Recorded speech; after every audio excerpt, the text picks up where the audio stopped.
As part of We the People, celebrating 250 years, here's This Day in History. As we continue to celebrate America's 250th birthday, we're sharing our We the People series, the people, places, and things of the past that have shaped our country into what it is today. We talk a lot about sports in this segment, but this is kind of one of those more unique sports. Yes, one of the longest running international contests, actually the longest. Oh, okay. On this day, August 22nd, back in 1851, the U.S. wins the first America's Cup.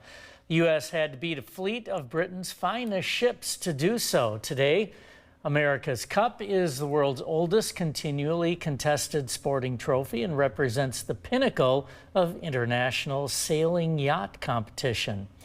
The history of the yacht America began with 5 members of the New York Yacht Club who decided to build the state-of-the-art schooner to compete against British ships in conjunction with England's Great Exposition of 1851.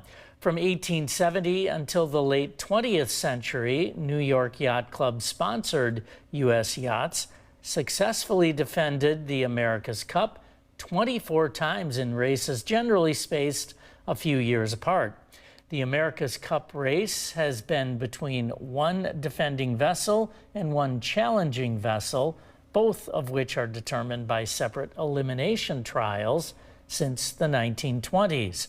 In 1983, the United States lost the trophy for the first time in 132 years when Australia, too, defeated Liberty off Newport, Rhode Island. That's this day in history for August 22nd. Yeah, and at the time, the 1850s and 60s, I mean, people were locked in on this, you know, it was big news. Now I think it's kind of, if you follow it, you know about it. If you don't, you maybe don't follow it, but big on the East Coast, the Cape Cod area for sure. Yes, I can say I've never watched one, but let's go, Charlie. After this, we'll head on over. I don't even know when it is.